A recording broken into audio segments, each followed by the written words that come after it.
Good day sa inyo mga mix. So today's video magpapalit tayo ng air filter or air cleaner dito sa CRF 150L natin. So tara. So ito mga mix, babaklasin muna natin tong right side fairings nya mga mix, no. With the use of 5mm Allen wrench mga mix, tatanggalin natin itong fairings nya ito sa may kanang bahagi.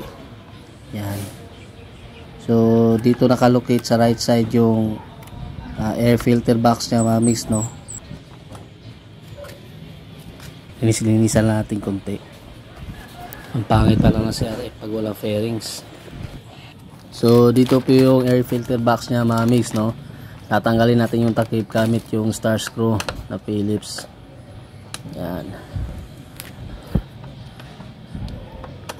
Ayan yung screw. So dito sa may looban, bali may lock to dito banda mga mix. So yan, ganun siya pagbukas. Tapos itong dalawang to mga mix, ito didiin natin. Yan, tapos itong nasa taas, yun. Putin lang natin yung air filter mga mix. Yun, sobrang dumi. Okay. Check lang natin yung box natin mga mix, no, kung may oil. Kasi baka kumakain na ng oil yung filter natin. So okay ba naman, malinis. Kabit na natin itong bago.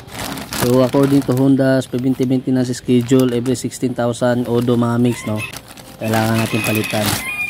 So non-washable to mga mix. Pwede nyo hugasan pag washable siya. So ganito yung forma niya mga mix, no. Ipapasok na natin. Yan. Tapos lock na natin dun sa may looban. Situit na hindi siya maalog-alog mga mix. Tapos tiin na natin hanggang sa mag-click.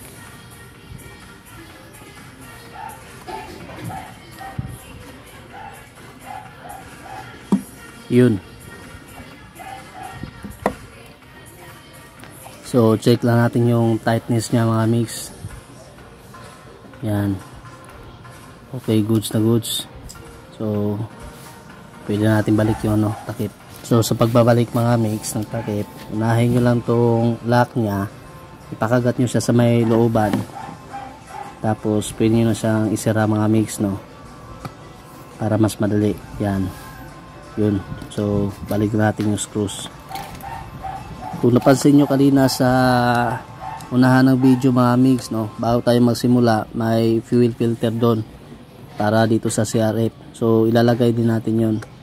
Paki-check nyo na lang sa next video. Sa ganun ay malaman nyo kung paano pagtanggal ng fuel filter mga mix, no, paano pagpalit. Isusunod natin yan dito. Sa ganun ay isahan na lang. Balik lang natin tong mga bolt nya mga mix, no. Yan. So hipitan natin maigi. Sa ganun ay hindi tayo malaglagan ng tornilyo. Okay, so check natin. Dari natin mga mix. Yan, so napalitan na natin siya ng fuel filter mga mix, no, as per preventive maintenance schedule.